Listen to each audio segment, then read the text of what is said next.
After 50 years alone, I finally found my birth parents, millionaires. When I met my father, he said coldly, "Don't expect money. We didn't want you then, and we don't want you now." Then my celebrity son walked in and said exactly what they deserved to hear. After 50 years alone, I'm about to tell you something that sounds like a Lifetime movie, except it's my actual life and nobody's getting a happy ending commercial break. My birth parents are millionaires. Found that out 3 months ago when a private investigator I'd been saving up for finally cracked the case that had haunted me for 50 years. Turns out, while I was eating government cheese and wearing hand-me-downs that smelled like other people's lives, my biological father was building a tech empire and my mother was collecting art that cost more than most people's houses. But here's the kicker: when I finally worked up the courage to meet them, expecting maybe some tears, some explanations, maybe even an awkward hug, my father looked me dead in the eye and said, "Don't expect money. We didn't want you then, and we don't want you now." I should probably back up and explain how I got to that moment, sitting in a mansion that could house a small village, being told by the man who gave me half my DNA that I was still unwanted goods after 5 decades. The thing about being abandoned is that it follows you everywhere, like a shadow that grows longer as the day gets older.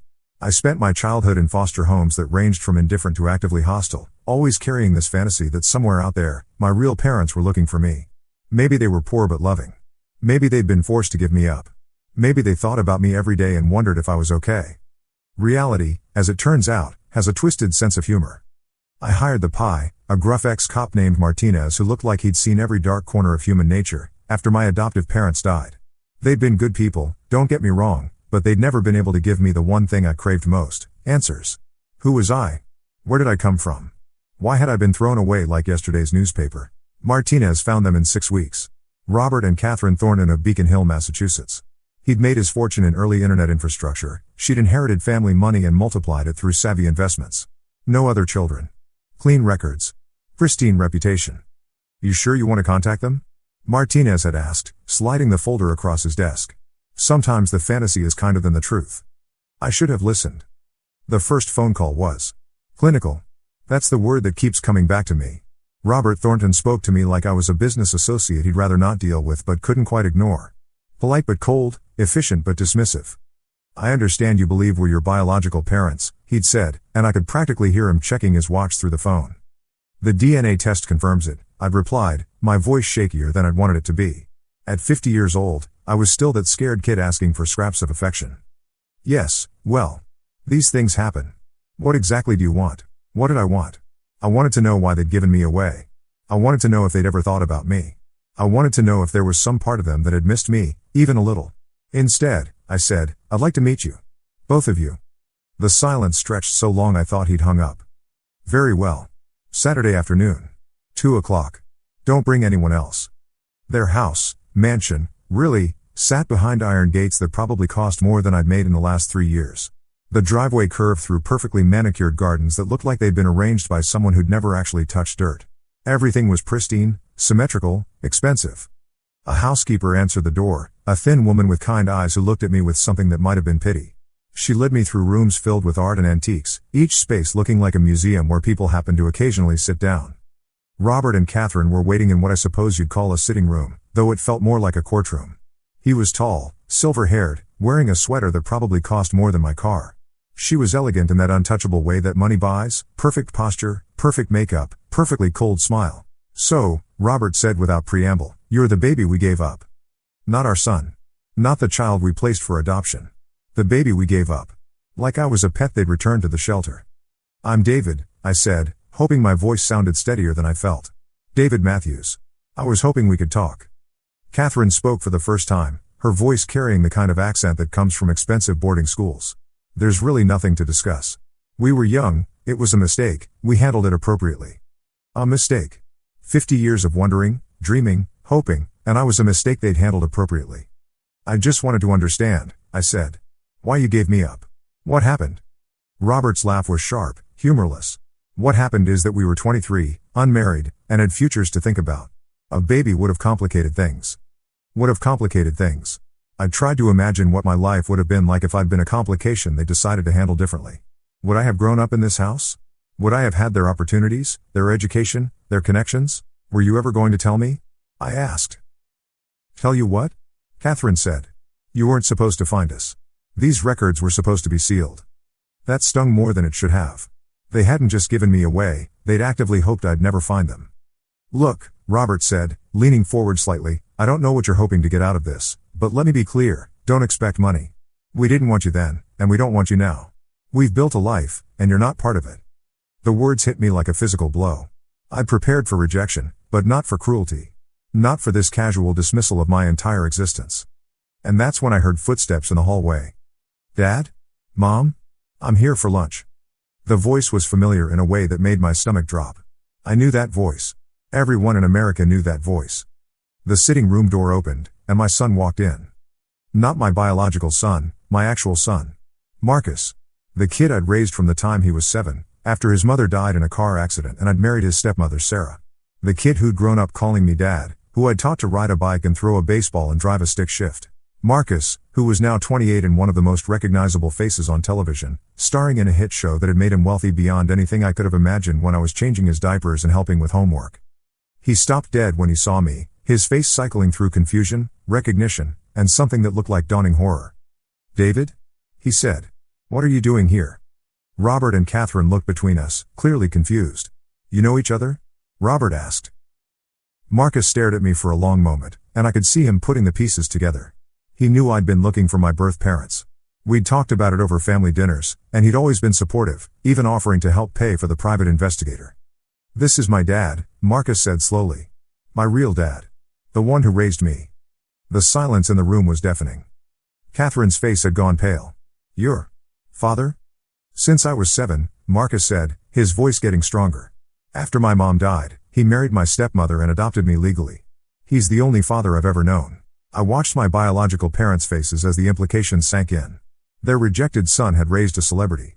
Their throwaway baby had become the father of someone they'd probably seen on magazine covers. Robert cleared his throat. I see. Well, that's interesting. Interesting? Marcus's voice had gone dangerously quiet. He inherited his temper from his biological mother, but he'd learned how to control it from me. You think it's interesting? Marcus, I said quietly, it's okay. We should go. No. He turned to face Robert and Catherine fully, and I recognized the expression on his face. It was the same look he got when he was about to deliver a particularly cutting line on a show. Let me get this straight.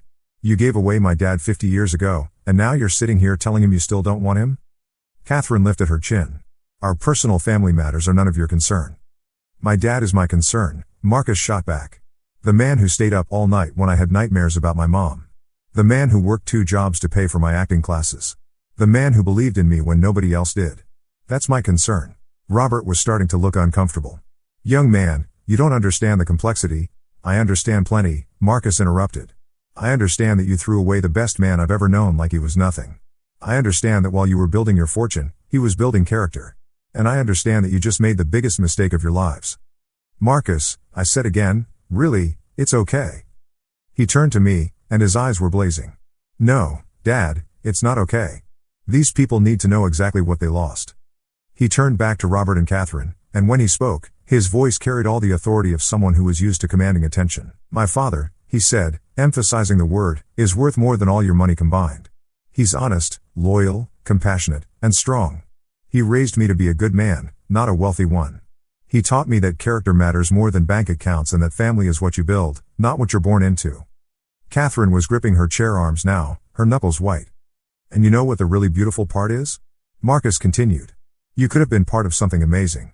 You could have had a son who would have loved you unconditionally. Instead, you chose money over family, reputation over relationships. You chose to be empty. Now see here, Robert started. I'm not finished, Marcus said, and his voice carried enough steel to cut glass. You want to know about complicated? Let me tell you what's complicated. Complicated is explaining to a 7-year-old why his mother isn't coming home. Complicated is working double shifts and still making time for school plays.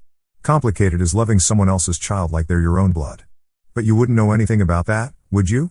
The room was dead silent except for the sound of Catherine's rapid breathing. You said you didn't want him then, and you don't want him now, Marcus said, his voice dropping to barely above a whisper.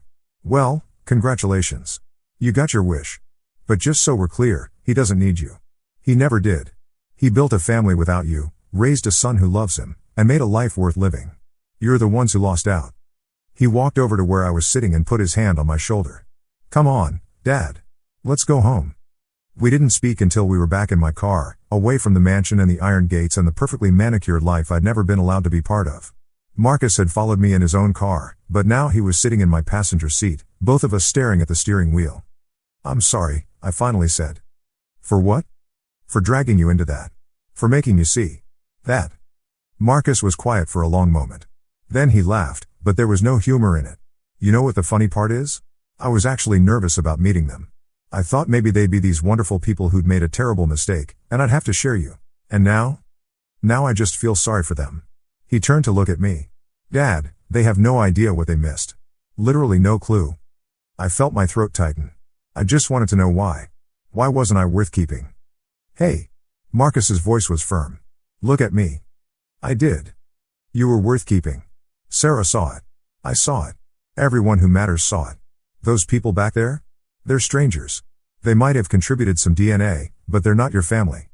He was right, of course. But knowing something intellectually and feeling it emotionally are two different things entirely.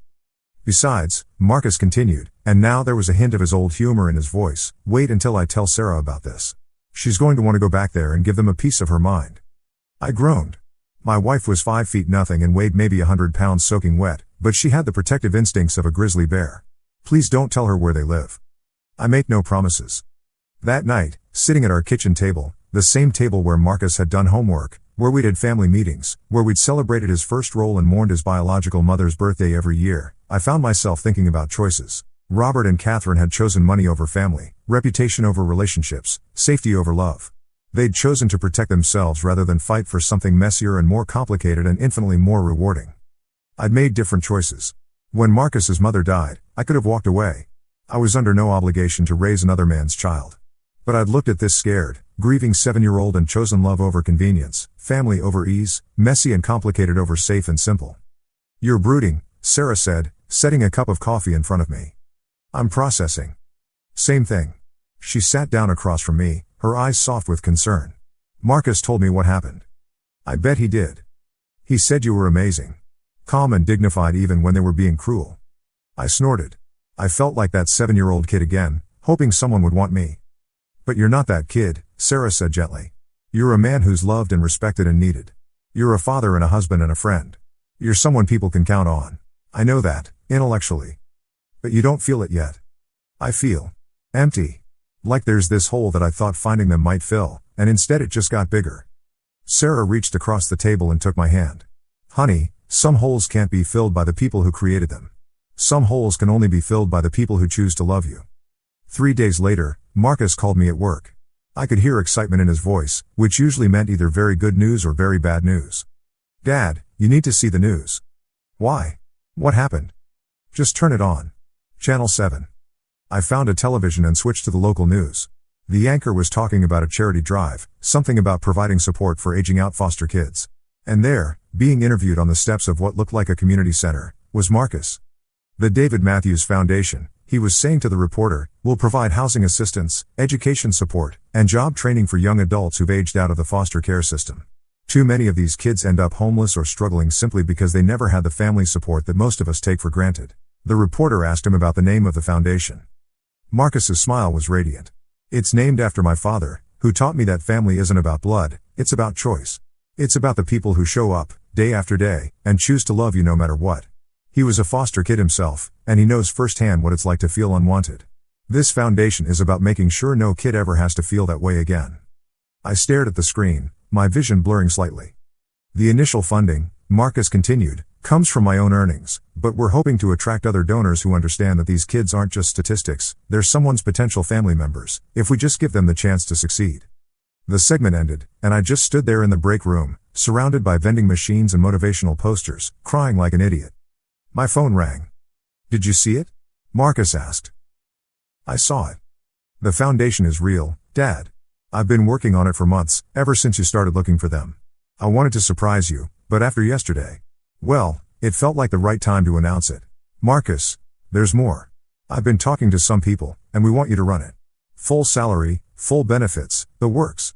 You'd be helping kids who were just like you, showing them that being unwanted by some people doesn't mean you're unwanted by everyone."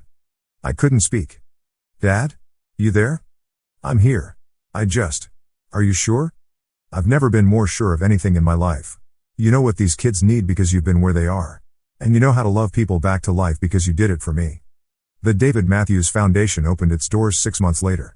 Our first facility was a converted apartment complex that could house 20 young adults transitioning out of foster care. We provided not just housing, but job training, college prep, emotional support, and something most of them had never had, a sense that someone believed in them. Robert and Catherine Thornton never contacted me again, which was exactly what I'd expected. But about a year after the foundation opened, we received an anonymous donation of $50,000.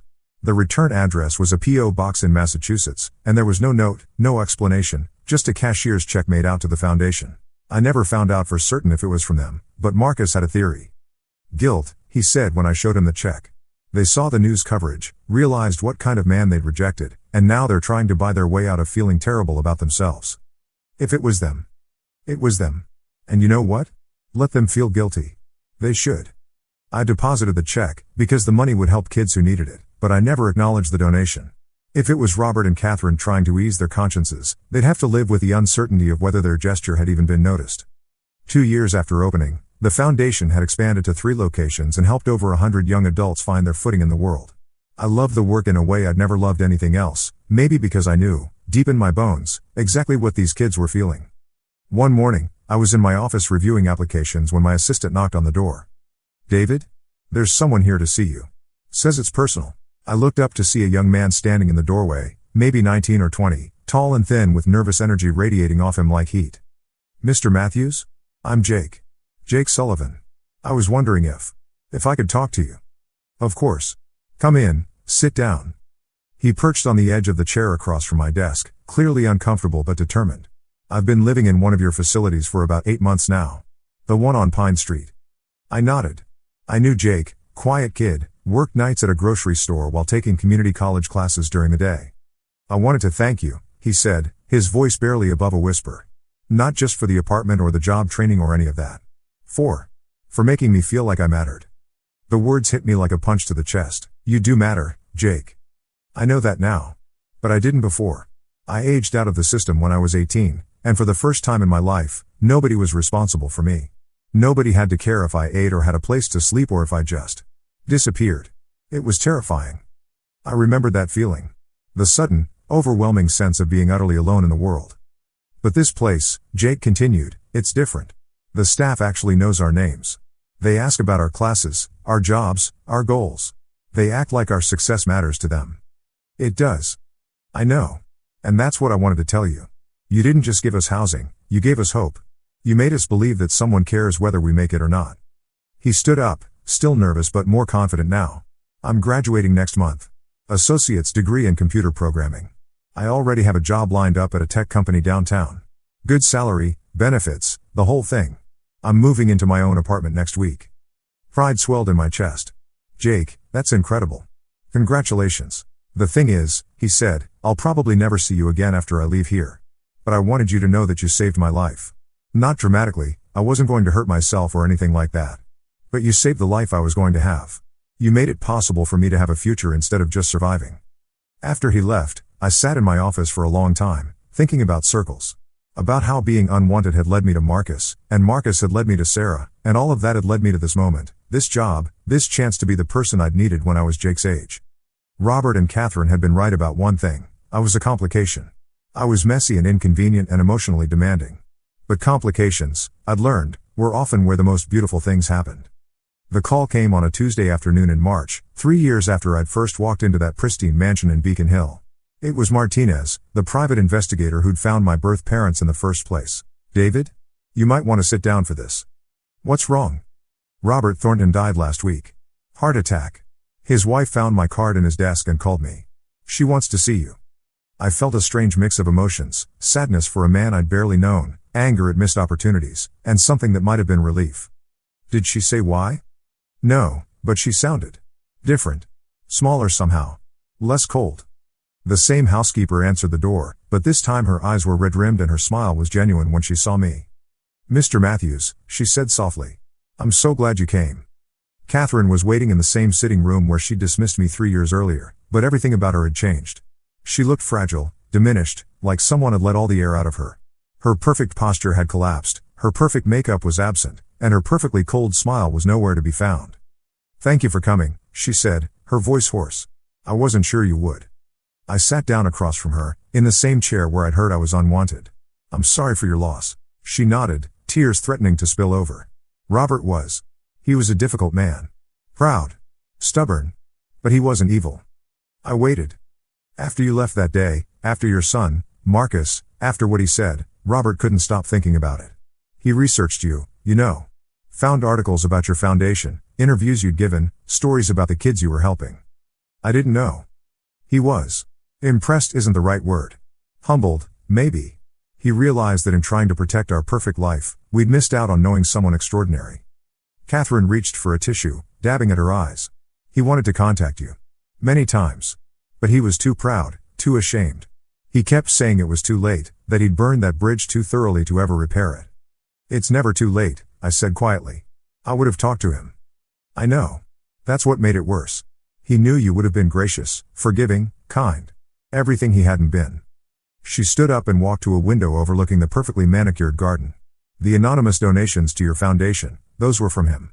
He set up a trust that will continue making donations long after his death. It was his way of trying to not make amends, exactly, but to support the work you were doing." I felt a complex mix of gratitude and sadness. Even in death, Robert couldn't bring himself to make direct contact, but he'd found a way to help. "There's something else," Catherine said, turning back to me. "In his will, he left you something." She handed me an envelope with my name written on it in shaky handwriting. Inside was a letter and a photograph. The photograph was of me as a baby, maybe 3 or 4 months old. I was laughing, reaching for whoever was holding the camera, my eyes bright and happy. Someone had written on the back, "David, 4 months. Such a happy baby." The letter was brief. "David, I don't expect forgiveness, and I don't deserve understanding. I made choices based on fear and selfishness, and those choices cost me the chance to know the remarkable man you became. Your son was right, we lost out. We missed the opportunity to watch you grow, to be proud of your achievements, to support you through your struggles. We chose comfort over courage, and we live with that regret every day. I know it's too late for apologies, but I want you to know that not a day has passed in 50 years that I haven't thought about the baby we gave away. I told myself it was for the best, that you'd be better off without us, but the truth is we were the ones who were diminished by your absence." The photograph is the only one we kept. Catherine wanted to throw it away, but I couldn't. You looked so happy, so full of life and possibility. I hoped, wherever you ended up, that you kept that joy. I hope you can forgive a foolish old man who realized too late what truly matters. Robert. I read the letter twice, tears blurring the words. Catherine was crying openly now, no longer trying to maintain her composure. "He wrote that letter 6 months before he died," she said. "He carried it with him everywhere, but he never had the courage to send it."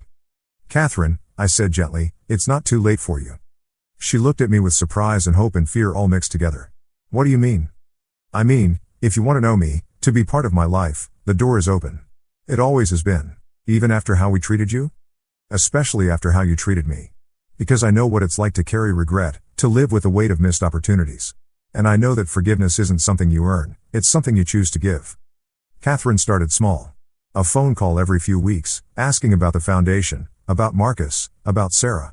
Tentative conversations that slowly grew longer, more personal, more real. She began volunteering at the foundation, working with some of our older residents on life skills and interview preparation. She was awkward at first, unsure how to connect with kids who'd lived lives so different from her own, but she was patient and determined. "Why do you do this?" one of the residents asked her during a mock interview session. Catherine thought for a moment. "Because I made some terrible mistakes when I was younger, and I'm trying to figure out how to live with them. Helping you succeed. It doesn't erase what I did, but it makes me feel like maybe I can still do some good in the world." 6 months after Robert's death, Catherine asked if she could attend Marcus's birthday party. It was going to be a small gathering, just family, and she wasn't sure if she qualified. "Of course you qualify," Sarah had said when I asked her opinion. "She's your mother. Biology doesn't make someone family, but it doesn't disqualify them either. What matters is whether she's choosing to act like family now." The party was at our house, the same house where Marcus had grown up, where we'd celebrated countless birthdays and holidays and ordinary Tuesdays that had somehow become precious memories. Catherine arrived with a gift, a framed photograph of Marcus from his first television appearance, signed by the entire cast of his show. She'd somehow tracked down everyone who'd worked with him and gotten them all to sign it.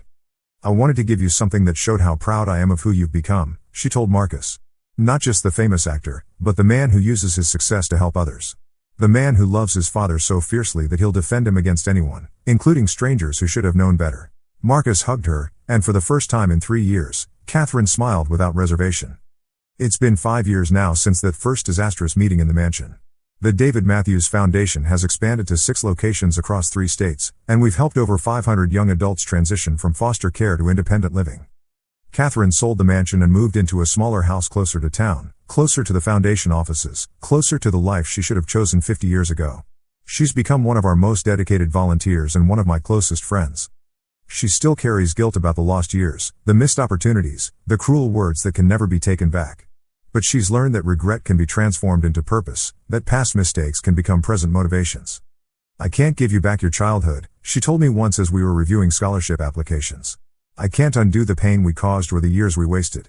But I can choose to be the mother you needed, even if it's 50 years too late. Marcus, now 33 and still acting but also deeply involved in the foundation, has started calling her Grandma Catherine. Sarah includes her in holiday dinners and birthday celebrations and the ordinary moments that make up a family life. And me? I've learned that the hole left by unwanted childhood wasn't meant to be filled by the people who created it. It was meant to be filled by the life I chose to build, the family I chose to create, the love I chose to give and receive. Robert was right about one thing: I was a complication. I complicated their perfect plan, their pristine life, their carefully constructed image. But complications, I've discovered, are where real life happens. In the mess and the struggle and the imperfect love of people who choose each other over and over again. The scared foster kid who spent 50 years looking for his birth parents finally found them. But more importantly, he found himself, not in their rejection, but in his response to it. Not in their initial cruelty, but in their eventual courage to change. Some stories don't have happy endings. Some have better than happy endings, they have real ones. And real, I've learned, is always worth more than perfect. Last week, I got a call from Jake Sullivan, the nervous young man who'd thanked me for giving him hope 3 years ago. He's now a successful programmer, married to a teacher he met at a community college study group, and they're expecting their first child. Mr. Matthews, he said, his voice warm with contentment, I wanted you to be the first to know. We're naming the baby David. David James Sullivan. After the man who taught me that family is about choosing to love someone, not just sharing their DNA. I hung up the phone and sat in my office, surrounded by the photos and letters and thank you cards from hundreds of kids who'd found their way through our doors. Outside my window, I could see some of our current residents heading off to jobs and classes and the ordinary activities of people building lives worth living. Catherine knocked on my door frame. Everything okay? I told her about Jake's call, about the baby who would carry my name into the next generation, not because of any biological connection, but because of the choice to love someone back to life. You know, she said quietly, Robert would have been so proud. Not of the money or the recognition or any of that. He would have been proud that his son became the kind of man who saves people. His son. After 5 years, she still sometimes slips and calls me that, and I no longer correct her. Because in the end, that's exactly what I am, Robert and Catherine's son, Marcus's father, Sarah's husband, and the chosen family member of hundreds of kids who needed someone to believe in them. I am all of these things and none of them diminish the others. I was unwanted for 50 years, but I spent those years learning how to want others, how to choose love over safety, family over convenience, messy and complicated over pristine and perfect. And now, sitting in an office filled with the evidence of lives changed and families built and love chosen over and over again, I finally understand the truth that took me half a century to learn. The people who threw me away gave me the greatest gift they possibly could have. They taught me to never throw anyone else away. Some lessons are worth 50 years of waiting. Some stories are worth the pain it takes to get to the ending. And sometimes, the people who hurt you the most end up giving you exactly what you need to become who you're meant to be. Even if they never meant to do it. Even if it takes half a lifetime to understand why. Even if the gift looks nothing like what you thought you wanted. Sometimes, especially then. But life, as I've learned, has a way of throwing curveballs even when you think you've got everything figured out. 2 months after Jake's call about naming his son after me, I was sitting in my office reviewing applications when my assistant buzzed in with an urgency I rarely heard in her voice. David, you need to turn on channel 7. Now. I grabbed the remote and flicked on the small television in my office. The noon news was running a breaking story, and my heart nearly stopped when I saw the headline scrolling across the bottom of the screen. Local celebrity Marcus Matthews hospitalized after serious car accident. The reporter was standing outside Metro General Hospital, speaking in that carefully modulated tone they use for tragic news. The accident occurred around 10:30 this morning on Interstate 95. Matthews was reportedly driving alone when his vehicle hydroplaned on the wet pavement and struck a barrier. He was rushed here to Metro General in critical condition. My phone was already ringing before the segment ended. Sarah's voice was tight with barely controlled panic. I'm already at the hospital. He's in surgery. David, you need to get here now. I don't remember the drive to the hospital. Don't remember parking or running through the emergency room doors or asking for directions to the surgical floor. The next clear memory I have is sitting in a sterile waiting room that smelled like disinfectant and fear, holding Sarah's hand while she cried quietly into my shoulder. He was coming back from that charity event in Boston, she whispered. The one for the children's literacy program. He called me around 10, said he'd be home by lunch. He was happy, David. He was talking about maybe expanding the foundation to include reading programs. The irony wasn't lost on me. My son, the son I'd chosen, who'd chosen me back, was fighting for his life after spending his morning helping other people's children, while my biological parents had spent 50 years avoiding any responsibility for the child they'd created. We sat there for 6 hours. Catherine arrived around 3 o'clock, her face pale and drawn. She didn't say anything, just sat down next to us and waited. The three of us, Marcus's father, stepmother, and grandmother, united by fear and love and the terrible helplessness of watching someone you care about struggle between life and death. Dr. Rodriguez finally emerged from surgery just after 6 in the evening, still wearing scrubs and looking exhausted. He's stable, she said, and I felt Sarah's entire body sag with relief. But it's going to be a long recovery. Multiple fractures, internal injuries, significant trauma to his spinal cord. We've done what we can, but the next 48 hours will be critical. Can we see him? Sarah asked. He's unconscious and will be for a while. But yes, you can see him. Just prepare yourselves. He doesn't look like the Marcus you know right now. She was right. The man lying in the hospital bed was barely recognizable as the confident, charismatic actor who defended me so fiercely in his grandparents' sitting room. He was connected to more machines than I could count, his face swollen and discolored, his body still and fragile under the white hospital sheets. Sarah took his hand carefully, mindful of the fourth lines. Hey, baby, she whispered. We're here. Your dad and I are here, and we're not going anywhere. I stood at the foot of his bed, looking at this young man who'd changed my life so completely, and felt something inside me break. Not the clean break of disappointment or rejection, but the messy, jagged break of love threatened. He's going to be okay, Catherine said quietly from behind me. He has to be. He's too important to too many people. That's not how it works, I said, my voice hoarser than I'd expected. Good people die every day. Important people. People who matter. But not this time, she said firmly. This time, the good guy gets to stay. Marcus was unconscious for 4 days. During that time, the waiting room became a kind of informal headquarters for everyone whose life he'd touched. His castmates came by in shifts. Representatives from various charities he supported stopped in. Kids from the foundation, current and former residents, showed up with flowers and cards and stories about how he'd remembered their names, asked about their goals, made them feel seen. It was humbling to realize how many people my son had impacted, how wide his circle of care extended beyond our little family. On the third day, a young woman I didn't recognize approached me in the cafeteria. She was maybe 25, professionally dressed, carrying herself with the kind of confidence that comes from hard-won success. Mr. Matthews? I'm Jessica Torres. I was wondering if I could talk to you for a minute. I gestured to the empty chair across from me. Of course. I lived at your Pine Street facility about 4 years ago, she said, and I began to place her. Jessica, quiet, studious, working toward a degree in social work. I graduated from college last year and I've been working at the Department of Children and Family Services. I specialize in helping kids age out of foster care. That's wonderful, Jessica. I'm proud of you. The thing is, she continued, I almost didn't make it. My senior year of college, I was struggling. Academically, financially, emotionally. I was ready to drop out, maybe move back in with an ex-boyfriend who wasn't good for me, just to have somewhere to go. She paused, collecting herself. Marcus found out somehow. I don't know how, maybe from one of the counselors at the foundation. But he showed up at my apartment one night with groceries and textbooks and this speech about how I was too smart and too important to give up on myself. I felt my throat tighten. He didn't just give me money, though he did help with tuition. He gave me something more important, he gave me perspective.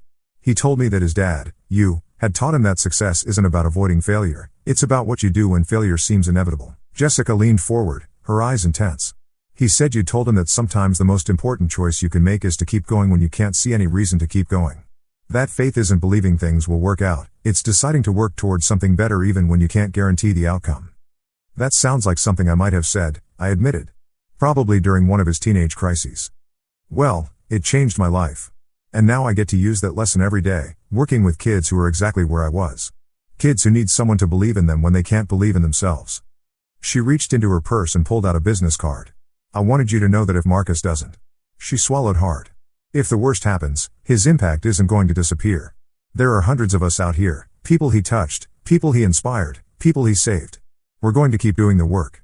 We're going to keep being the kind of people he believed we could be. After she left, I sat in the cafeteria for a long time, thinking about legacy and impact and the way love ripples outward in directions you never expect.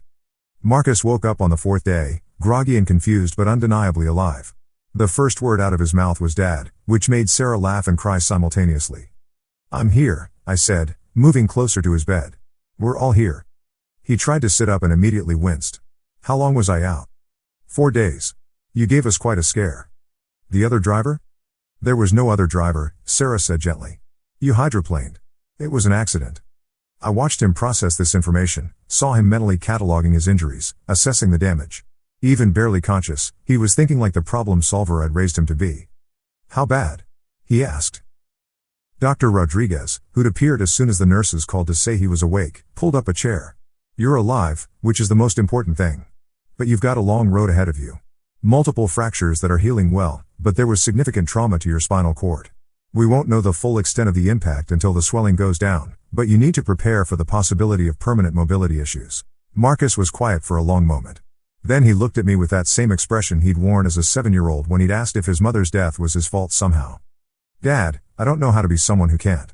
Who might not be able to. Hey, I said, cutting him off. Remember what we used to say when you were little and something seemed impossible? A small smile tugged at the corner of his mouth. We don't have to figure out forever today. We just have to figure out today. That's right. And today, you're alive. Today, you're here with people who love you. Today is enough to work with. The recovery was brutal. 3 more surgeries, months of physical therapy, the slow and sometimes heartbreaking process of relearning basic tasks.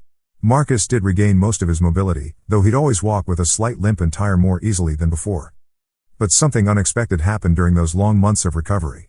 Marcus discovered that he loved teaching, sharing what he'd learned about acting, about resilience, about turning setbacks into comebacks. He started working with young people in the Foundation's drama therapy program, helping them use performance as a way to explore and express their experiences. It's weird, he told me one afternoon as we watched a group of teenagers rehearse a scene they'd written about aging out of foster care. I spent so many years focused on my own career, my own success. But this feels more important somehow. More real. Maybe because it is. You know what's funny? I keep thinking about that day at Robert and Catherine's house. How angry I was that they couldn't see your value. But now I'm wondering if I was really seeing it either.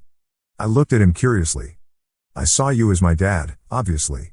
But I don't think I truly understood what it meant that you'd chosen to love me, chosen to raise me, chosen to make me part of your family. I took it for granted because it was just what you did.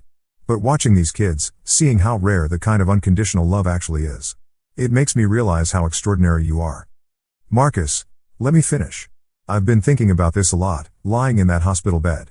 About choices and families and what really matters. You could have walked away when my mom died. You had no legal obligation to me, no biological connection. But you didn't walk away.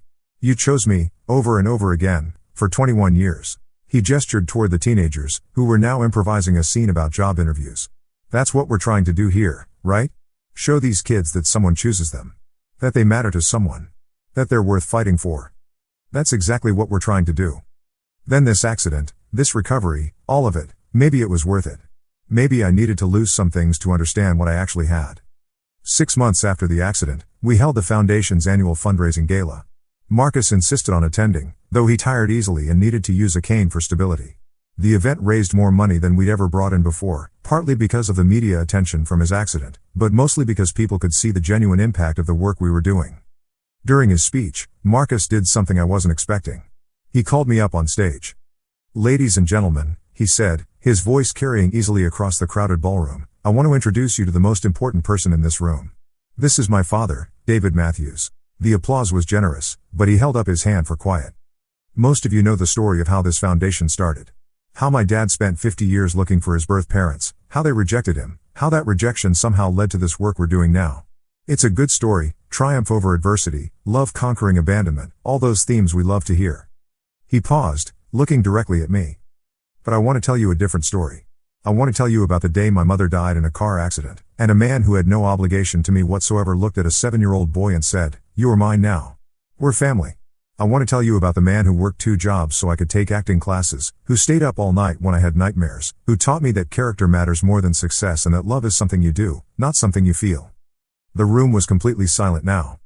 My father spent 50 years looking for people who would claim him. But what he didn't realize is that he'd already claimed someone else. He'd claimed me. And in doing that, he showed me what it looks like to choose family, to choose love, to choose someone else's well-being over your own convenience. Marcus's voice grew stronger, more passionate. Every kid we help through this foundation benefits from that lesson. Every young adult who finds stability and support and hope here is receiving the gift my father gave me, the knowledge that someone chooses them, that someone believes they're worth the investment. He turned to face me fully. Dad, you spent 50 years feeling unwanted. But you were never unwanted. You were wanted by me, by Sarah, by Catherine, by hundreds of kids whose lives you've changed. You were wanted by people who mattered, people who saw your value, people who were smart enough to choose you back. The standing ovation lasted 5 full minutes. But what I'll remember forever is the moment right after, when Marcus hugged me and whispered, "Thanks for choosing me first, Dad. Thanks for showing me how it's done." That night, as Sarah and I cleaned up after the gala, Catherine helped stack chairs and collect abandoned programs. At 73, she moved more slowly than she used to, but she was still one of our most dedicated volunteers. "You know," she said as we worked, "Robert would have loved tonight. He would have been so proud of Marcus's speech, so proud of everything you've accomplished." "I think he would have been proud of you too," I said. "For the choice you made to be part of this family." Catherine smiled, but there was sadness in it. "I made that choice 50 years too late." "Maybe. Or maybe you made it exactly when you were supposed to. Maybe we all had to go through everything we went through to end up here, doing this work, helping these kids." She considered this. "You really believe that? That all the pain and mistakes and lost time served some purpose?" I looked around the ballroom, thinking about Jake Sullivan and his son who would carry my name, about Jessica Torres working with foster kids, about Marcus teaching drama therapy to teenagers who'd never had anyone believe in their potential. "I believe that love finds a way," I said finally. "Even when it has to take the long route. Even when it has to survive rejection and abandonment and years of not knowing where it belongs. Love finds a way to matter." Catherine nodded, tears in her eyes. "I'm grateful," she said quietly. "For the chance to be part of this, even if I came to it so late. For the chance to know the remarkable man my son became, despite everything Robert and I failed to give him." "You're giving it now," Sarah said, joining our conversation as she folded the last tablecloth. "Every day, you're giving it now. And that matters just as much as anything you missed before." We finished cleaning in comfortable silence, 3 people who'd found each other through loss and pain and the stubborn refusal to give up on love, even when love seemed determined to break our hearts. As we walked out of the hotel together, I realized that this was what family actually looked like, not the perfect scenarios we imagine, but the imperfect people who show up anyway, who choose each other repeatedly, who turn their regrets into purpose and their pain into service. The scared foster kid who'd spent 50 years looking for his birth parents had finally found them. But more importantly, he'd found himself, not in their initial rejection, but in his response to it. Not in their perfect love, but in the imperfect love he'd learned to build with people who chose him back. And in the end, that was worth everything. Even the 50 years it took to learn it. Even the pain it took to understand it. Even the mistakes it took to finally get it right. Some gifts take a lifetime to unwrap. Some families take decades to assemble. Some love stories start with rejection and end with a room full of people whose lives have been changed by someone who refused to let being unwanted stop him from wanting others. Sometimes, that's the most beautiful kind of love story there is.